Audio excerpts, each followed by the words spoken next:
retour sur ce plateau avec Ferdinand Haïté. Je rappelle qu'il est le directeur du journal Alternative. Isidore Kouanou, il est le rédacteur en chef. Nous sommes dans la seconde partie de cette émission. Cette fois-ci, c'est pour parler de la moralisation de la vie publique telle qu'annoncée par le Premier ministre dans son programme qu'il a présenté devant l'Assemblée nationale le 25 janvier dernier. Isidore, ce qui est intéressant, ce qui est inédit dans son discours, c'est le projet de loi sur la déclaration du patrimoine qu'il a annoncé. Ah oui. Il a annoncé comme une urgence. C'est ce qu'il a dit la dernière fois dans son discours programme. Et ça, c'est du nouveau. C'est du nouveau, mais ça fait un peu sourire parce que, je ne sais pas, c'est pas quelque chose qu'on va présenter aujourd'hui au Togolais comme une découverte extraordinaire, puisque déjà la loi fondamentale du pays a prévu cela. Pourquoi ne pas appliquer seulement la loi? Pourquoi annoncer maintenant la mise sur pied d'un nouveau organe, je ne sais pas comment il l'appelle, pour juguler ces histoires de corruption et autres. Ceux qui sont des grands corrupteurs, ceux qui sont dans des grandes malversations financières, ceux qui sont derrière ces scandales financiers que la presse dénonce chaque jour, qui indignent les populations, sont autour du Premier ministre. Il parle de la déclaration du patrimoine. De la déclaration du patrimoine. On a toujours crié ça dans ce pays, mais qui l'a fait? Qui l'a déjà fait? Personne ne l'a fait. Et maintenant, on a pris conscience de le faire. Il a fait 3 ans la primature. Est-ce qu'il a déclaré ce patrimoine à qui? À qui il a déclaré? Il ne l'a pas fait. Alors que ça se trouve dans la constitution togolaise. Il ne l'a pas fait. Ces ministres, dans son gouvernement, un ministre a déclaré ses biens. Un ministre l'a fait. Il ne l'a pas fait. Maintenant, aujourd'hui, non seulement le gouvernement, les ministres et autres, les députés aussi doivent le faire, mais personne ne se soucie de cela. Ce n'est pas qu'on n'en parle pas, la presse le rappelle cela toutes les fois, mais ils s'en fichent. Mais Ferdinand, il faut quand même saluer ça. Non, je pense que ce Premier ministre, je ne sais pas quoi dire, c'est un comédien. C'est un comédien parce que... pas tendre avec lui. Non, mais oui, non, c'est un comédien parce qu'il veut faire croire qu'il est en train d'innover. Je vous lis rapidement l'article 145 de la Constitution. Le président de la République, le Premier ministre, les membres du gouvernement, le président et les membres du bureau de l'Assemblée nationale, du Sénat et les directeurs des administrateurs centrales et des entreprises publiques doivent faire devant la Cour suprême une déclaration de leurs biens et avoir au début et à la fin de leur mandat ou de leur fonction. Une loi détermine les conditions de la mise en œuvre de la présente disposition.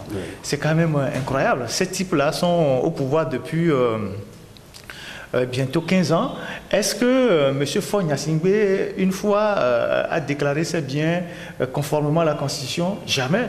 Est-ce que M. Krassou a une fois déclaré ses biens conformément à la loi, à l'article 145? Jamais. Est-ce que bon, le décret d'application, c'est moi qui le prends ou c'est eux qui doivent le prendre?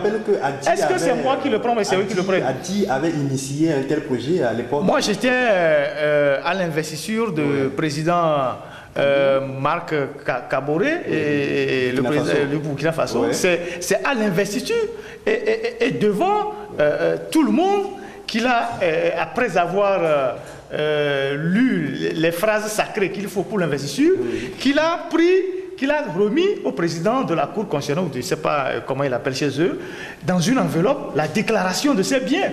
Ça n'a pas été lu immédiatement dans la salle, mais quelques jours après, cette instance a rendu public les biens de M.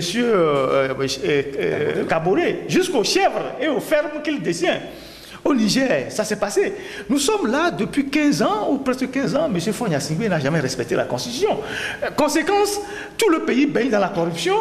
Et quand vous voyez ce qui se passe au Togo, on a l'impression d'avoir affaire à une pègre. Je dirais même une association de malfaiteurs avec des chefs un peu partout. Et les gens se permettent de détourner tranquillement des milliards de francs et personne ne les inquiète. On vient d'évoquer la question, le cas de la route Lomé Vaughan en fond. 26 milliards. Je reste avec vous, je vous lis ce passage de la déclaration de politique générale de Klasso. Le gouvernement travaillera à faire prendre les derniers tests de loi ou de règlement pour compléter l'arsenal juridique devant permettre de lutter efficacement contre la corruption sous toutes ses formes. Et il continue, la haute autorité de prévention et de lutte contre la corruption et les infractions assimilées, APRUSIA, sera dotée de moyens nécessaires pour prévenir l'enrichissement illicite, promouvoir la transparence dans l'exercice des fonctions publiques. Ça veut dire il raconte sa vie. C'est chargé. Il raconte sa vie, comme son chef aussi avait fait des déclarations de ce genre, disant une minorité s'accapare les richesses de l'État, il faut la combattre. Il n'a jamais combattu cette minorité, à moins que lui-même se trouve dans la minorité. Quand on vient de parler de la question de la route Lomé-Vaughan au Foin, les ministres qui ont été au cœur de ce désastre-là, comme Ayassor, comme Nyofam, et bien d'autres, dans d'autres domaines, ces gens ont quitté tranquillement le gouvernement. Deux choses l'une, ou soit leurs patrons sont aussi complices de ces détournements, c'est pour ça qu'on ne les inquiète pas, ou les ministres sont plus puissants que ceux qui les ont nommés. Mais je ne veux pas croire à la deuxième hypothèse, vous voyez. Et donc, la lutte contre la corruption, c'est un pari perdu d'avance dans ce régime-là. Si vous vous rappelez la phrase de Thomas Koumou, il dit « Le jour où M. Fogna Singbe va déclarer la lutte contre la corruption, à la prochaine réunion du NI, il n'y aura plus personne. Parce que tout le monde va se retrouver en prison. » Et c'est vrai en plus. Les gens sont au gouvernement. Il y a des choses que vous ne savez pas. Les gens sont au gouvernement actuel. Pour aller aux missions à l'extérieur, ils vont dormir dans des palaces à Paris à 8 000 € la nuitée. Pendant 10 jours, pendant 5 jours. Et ces gens sont actuellement au gouvernement. Et c'est les sociétés d'État qui sont sous leur responsabilité, qui payent les factures. 8 000 € la nuitée. Et quand la personne fait 10 jours dans cet hôtel, vous imaginez combien ça coûte. Alors que vous allez au village, vous allez à la périphérie de Lomé ici, les gens n'ont pas d'eau à boire. Il y a les écoles qui n'ont pas de toit. Les gens prennent le jet privé à Lomé ici pour aller à Accra, pour prendre un vol normal. Est-ce qu'on ne peut pas prendre un vol, ou bien on ne peut pas prendre un vol commercial, ou on ne peut pas prendre la route pour aller à Accra et prendre un vol et aller là où on veut aller. Les gens prennent des vols, les gens prennent des jets privés de Cotonou pour Lomé, facturés à l'État. Et donc, la lutte contre la corruption, d'abord, doit partir de là, c'est-à-dire la réduction du train de vie de l'État. Les sociétés ne peuvent pas continuer par... les sociétés d'État ne peuvent pas continuer à supporter les besoins des ministres, de leur famille. C'est de ça qu'il s'agit. Après, on est surpris que le port est en faillite, Togocel est en faillite, on est surpris que la Sotoko est en faillite, parce que les gens ramassent de l'argent. Donc moi je pense que dans cette histoire de lutte contre la corruption là, on n'a pas besoin de créer des hautes autorités, tout ça là. Il y a toutes les dispositions. La déclaration des biens, c'est une première des dispositions. Oui. Ça, c'est constitutionnel. Ensuite, vous avez l'inspection générale de l'État, qui dépend de la présidence. Vous avez l'inspection générale des finances, l'inspection générale du trésor. Et vous avez la Cour des comptes. Tout cet arsenal suffit normalement pour lutter contre la corruption. Et la dernière fois qu'on était en train de réviser... Mais il faut une institution... Non, ça c'est des histoires. Ça c'est pour bluffer les gens. La dernière fois qu'on était en train de faire la relecture du code électoral, au lieu de mettre d'introduire dans ce code pénal des articles pour pénaliser les journalistes, tout ça, on aurait pu corser... on aurait pu mettre dans ce code pénal des articles qui corsent les peines pour les crimes économiques. C'est-à-dire que si vous savez que en détournant les biens de l'État ou du contribuable et qu'on vous prend, vous allez prendre entre 10 et 20 ans de prison, les gens vont se calmer dans le pays. Mais c'est à ça qu'il faut arriver pour lutter contre la corruption. Mais ils ont préféré mettre des trucs bizarres pour pénaliser les journalistes ou les leaders d'opinion. Donc aujourd'hui, ce n'est pas possible dans ce pays de lutter contre la corruption, parce que lutter contre la corruption dans ce pays, ça voudrait dire que les gens sont en train de trancher la branche sur laquelle eux-mêmes ils sont assis, parce que c'est tout le système qui est corrompu. La corruption dans ce pays, c'est une marque fabriquée par le régime et elle s'étend à tous les domaines et elle prend toutes les formes. C'est une pratique systémique. quand on parle des crimes économiques, on vient jusqu'aux élections. Parce que la corruption, c'est aussi le détournement du suffrage. C'est l'achat des consciences des populations. C'est l'achat des observateurs, des ambassadeurs. C'est la corruption des chefs d'État qui viennent valiser les élections truquées. Donc je pense que c'est quelque chose qui est dans l'ADN même du régime. Et il serait difficile pour ce régime de lutter contre la corruption. Finalement, tel que Ferdinand présente les choses, c'est comme si ce sont les corrupteurs qui veulent lutter contre la corruption. Ah oui, tu as trouvé la déduction. Mais c'est un paradoxe. Oui, c'est un paradoxe. Aujourd'hui, on se pose la question, dans quelle société vivons-nous aujourd'hui? Parce qu'il n'y a plus de morale dans la société. Aujourd'hui, ceux qui dirigent le pays, ceux qui sont à la tête, c'est eux qui donnent le mauvais exemple au peuple. Hein? Tout à l'heure, nous l'avons dit, ce truc, comment on appelle ça, Aplousia, c'est un truc créé comme ça. Je vous rappelle qu'il y avait à l'époque une autorité qui a été créée. Oui, on appelait ça CLC, quelque chose comme ça. On ne sait pas ce que ça... on l'a dissous et voilà, Aplousia est né. C'est pour encore faire des yeux doux aux partenaires, leur dire que voilà, nous voulons faire ceci, nous voulons lutter contre la corruption, alors que nous-mêmes, nous sommes des corrupteurs. Nous-mêmes, ça dit, c'est l'exemple. Non, moi, je ne vais pas parler de nous. C'est un exemple que je donne. Le régime togolais est l'essence même de la corruption. Mais donc là, on peut dire que le pouvoir uni se construit sur la corruption. Donc, la corruption, c'est la force de ce pouvoir. Ah oui, aujourd'hui, quand tu vas aujourd'hui sur les réseaux sociaux, surtout sur WhatsApp, vous allez voir les 4 ou 5 ministres là, dont parlait Ferdinand tout à l'heure, ceux qui ont détourné l'argent de la route Lomé-Vaughan, et ceux qui ont à la justice avec les problèmes fonciers, c'est nous, il y a un autre, avec tout ça là, ça fait peur, On se dit, ce pays, où allons-nous? Maintenant, dans ce pays, comment peut-on arrêter l'hémorragie? Il faut d'abord une volonté politique.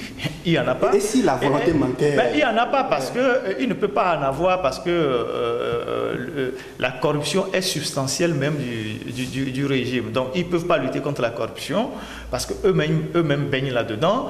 Et en plus, ils n'ont pas intérêt parce que aujourd'hui, le système est tel qu'il y a tellement de clans qui se sont formés. Chaque clan met la main sur une partie des richesses qui l'intéresse. Il y a ceux qui ont dépiécé le port autonome de Lomé, il y a ceux qui ont mis la main sur la Lonato, il y a ceux qui ont mis la main sur Togocel, il y a ceux qui ont mis la main sur l'Est Sotoko devenu NCST, il y a ceux qui font le trafic de carburant en haute mer. Donc c'est divers clans qui sont là et chaque clan travaille à maintenir le système le plus longtemps possible. Et le chef veille sur l'ensemble de tous ces clans-là parce que lui-même, il a des intérêts. C'est ce qu'on appelle la mafia, en fait. Et donc, vous ne pouvez pas demander aux gens de lutter contre un phénomène comme ça. C'est-à-dire que dans ce pays, vous avez quelqu'un qui est le plus renseigné, c'est Faure Gnassingbé. Est-ce que vous pensez que... Vous êtes sûr? Mais c'est l'homme le plus renseigné du Togo parce qu'il dispose, il a à sa disposition tous les services de renseignement. Tout ce qui se passe dans le pays, il est renseigné. Et donc, vous pensez qu'un ministre de son gouvernement prend un avion pour aller en mission à Paris, va vivre dans un hôtel de 8 000 €. 8 000 €, c'est-à-dire que ça dépasse même son salaire. C'est-à-dire que 8 000 € la nuitée, ça fait 5 240 000 francs la nuitée. Pendant que dans les petits villages, les gens n'ont même pas de l'eau à boire, les gens n'ont même pas d'alcool pour se soigner. Et ce chef d'État ne dit rien à son ministre. Et c'est une société d'État qui paie la facture. Et donc, et ces gens viennent promettre aux Togolais qui vont redistribuer les richesses, qui vont lutter contre la pauvreté, qui vont créer des emplois. Les fruits de la corruption dans ce pays, il faut aller à Lomé et dans la capitale, la périphérie. Vous voyez toutes les maisons qui poussent, les palaces, des gens qui gagnent 100 000 francs, qui ont 10 maisons à Lomé, des gens qui gagnent 200 000 francs, qui ont 15 maisons à Lomé, et personne ne leur dit absolument rien. Parce que la lutte contre la corruption commence par l'enrichissement illicite. Si vous gagnez 100 000 francs et que vous êtes dans la fonction publique et que vous construisez 10 ou 5 maisons, il faut qu'on vous demande, mais où est-ce que vous avez trouvé le surplus? Il y a des gens qui ont été actuellement relevés de leur fonction dans un service d'État. Lorsqu'on les a audités, il y a un comptable qui dit oui, moi j'ai utilisé une partie de l'argent pour faire la sensibilisation du NIR dans mon village. On lui demande, mais qui t'a autorisé à faire ça? Qui t'a autorisé à prendre une partie de l'argent de la comptabilité de ta boîte pour aller faire une sensibilisation pour l'UNIR? Ça veut dire que la mentalité des gens, c'est ça. C'est-à-dire que celui dont je parle, il est à un niveau très bas. C'est un comptable. Mais imaginez si vous allez un peu plus haut. Si le comptable, qui est peut-être un cadre du NIR, dit que bon, moi j'ai pris une partie de l'argent pour aller faire la sensibilisation du NIR, et on le laisse. Et si le ministre dit j'ai volé les milliards pour aller faire une sensibilisation pour l'UNIR, pour que le chef de l'État puisse rester président, mais naturellement il y a l'impunité, parce que tous ces gens-là ont des arguments pour s'en sortir. Donc moi je pense que cette histoire de lutte contre la corruption, c'est de la comédie, parce que dans ce pays il y a tout. Il y a le népotisme, il y a l'enrichissement illicite, il y a les prises illégales d'intérêt, il y a les délits d'initiés, il y a les concussions, il y a tout dans ce pays. Les gens se permettent tout pour mettre la main sur les richesses dont le pays dispose. Finalement, tout est pourri. Oui, tout est pourri. Et donc, maintenant... c'est pour ça que moi j'ai toujours dit, un pays comme ça, il faut une thérapie de choc. Vous avez vu le temps de Rollis là. Tout était pourri dans le pays. À un moment donné, il a fallu quelqu'un pour mettre de l'ordre dans tout ça. Et le Ghana a repris du souffle jusqu'à ce jour. Alors là, on ne va pas mettre fin à ça. On a beau faire des projets, on a beau injecter des milliards, tout cet argent va aller dans les poches de la corruption. Mais ce qui pose problème, c'est que ce fléau entame la santé des sociétés d'État. Vous vous rappelez la privatisation annoncée de BTICI? Oui, avant de revenir à cette question, je voudrais revenir sur quelque chose que Ferdinand a dit tout à l'heure concernant ce cadre-là qui a été audité. Oui, c'est qui finalement? C'est qui? Bon, je ne sais pas qui a été audité. C'est comme ça. Le régime, quand le régime sait qu'il est parfois, à un moment donné, il est pris par le coup, parce que la presse le dit, tout le monde sait que c'est ce qui se passe. Bon, il met devant les petits poissons pour dire, voilà, on a audité ceci, le régime est en train de travailler, lutter contre la corruption, donc on a audité cette société-là, et ce sont les petits comptables, les petits secrétaires qu'on dit qu'ils ont volé, et puis on les met en prison. S'ils ont la malchance, ils vont en prison. Alors que les gros poissons, ceux qui détournent les milliards, des dizaines de milliards sont là, personne ne les inquiète. Ferdinand dit tout à l'heure, même celui-là qu'on dit, qu'on a audité et qu'on a vu qu'il a fait des détournements, il est encore là, il est resté. Mais cela met en cause la santé de nos sociétés. Oui, c'est ce qui fait mal un peu. Oui, c'est ce qui fait mal, très mal aujourd'hui. Quand vous prenez aujourd'hui, Togocel et Togo Télécom sont transformés aujourd'hui en Togocom, et cette société a du mal à rebondir. Vous voyez, aujourd'hui, tout le problème que cette société a, le réseau, il y a le réseau, ça ne fonctionne pas bien, tout ceci, des pannes régulières, c'est vraiment, c'est du n'importe quoi aujourd'hui. Tu parlais tout à l'heure de la BTCI. Il n'y a plus une banque. Il n'y a plus une banque qui appartienne aujourd'hui à l'État. On les a tous privatisés. Mais ceux qui ont contribué à la descente aux enfers de ces banques-là, surtout la BTCI, ceux-là, ils sont encore là aujourd'hui, ils courent les rues. Personne ne leur dit rien. On sait qu'ils ont détourné de l'argent, mais ils sont là et ils narguent encore plus la population. Ce qui fait mal dans tout ça, c'est qu'on voit ces gens, ces personnalités citées dans des scandales, occuper d'autres postes sans être inquiétés. Mais ça pose un sérieux problème. C'est la pratique, c'est la règle de fonctionnement dans ce système-là. Plus vous volez, plus vous avez de la promotion, parce que vous ne volez pas pour vous seul, vous volez pour tout le clan, vous volez pour d'autres personnes. Et donc, on a besoin de tout ce clan-là pour maintenir l'équilibre du régime. C'est pour ça que les voleurs, certains, parfois, obtiennent de la promotion. Il y a d'autres qu'on sacrifie pour faire croire que, bon, on est en train de lutter contre la corruption, c'est comme ça que ça fonctionne la mafia, mais fondamentalement, l'impunité, c'est une règle. Et ça ne date pas d'aujourd'hui. Depuis 14 ou 13 ans que Faure Gnassingbé est là, on n'a pas arrêté un seul voleur. Oui, si la corruption devient... Et les gens ont plus volé en 13 ans de gouvernance de M. Faure Gnassingbé qu'en 38 ans de Gnassingbé Yadema. Et ces voleurs-là ne s'en cachent même pas. Ils exhibent fièrement le fruit de leur,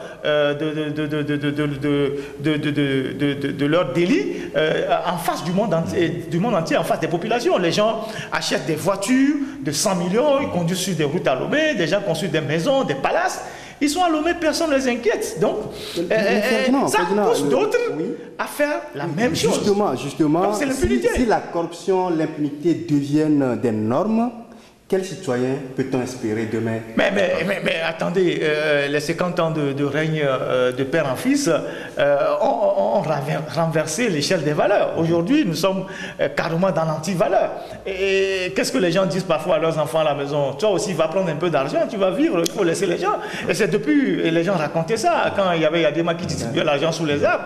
Aujourd'hui, les gens font les mêmes choses. Les parents ne sont même pas capables de dire à leurs enfants, ne faites pas ça, c'est contre la loi de la nature, c'est contre la morale. Vous avez des femmes qui sont là, qui sont même père, même mère, ou bien qui sont de la même famille, qui couchent avec les mêmes hommes. Les parents ne disent rien. Eux, dès que les enfants rapportent le fruit de leur butin à la maison, ils sont contents. Ils s'en réclament d'ailleurs. Et donc, nous sommes dans une société totalement perverti, et il ne faut pas sous-estimer 50 ans de dictature sur une société. Il y a vraiment des dégâts sur le plan psychologique, moral et intellectuel, au point que vous avez des gens qui sont là, mais qui ont des cerveaux totalement émasculés. Et parfois, quand vous entendez des gens raisonner, vous vous posez la question, mais on est sur quelle planète? Parce que c'est pas possible que des gens puissent raisonner comme ça. Mais quand vous analysez de très près, vous comprenez que c'est le régime qui a eu un effet sur ces 30 secondes, est-ce qu'il y a un travail de fond à faire pour former une génération consciente? Oui, il y a véritablement un travail de fond à faire, et pour le faire, il faut le faire en dehors de ce régime. C'est-à-dire, il faut que ce régime parte. C'est ça la solution. C'est la solution parce qu'aujourd'hui, au départ de ce régime. Oui, parce qu'aujourd'hui, quand vous voyez dans le clan, ceux qui animent le clan, quand ils sont là, ils ramènent leur fils aussi. Quand ils partent, c'est leur fils qui les remplace. Je rappelle que le Rwanda aussi, c'est un pays de dictature, mais pourtant, il n'y a pas tellement de détournement. Je pense qu'on peut revenir sur ça dans la dernière partie de cette émission. Nous marquons une seconde pause et à tout à l'heure.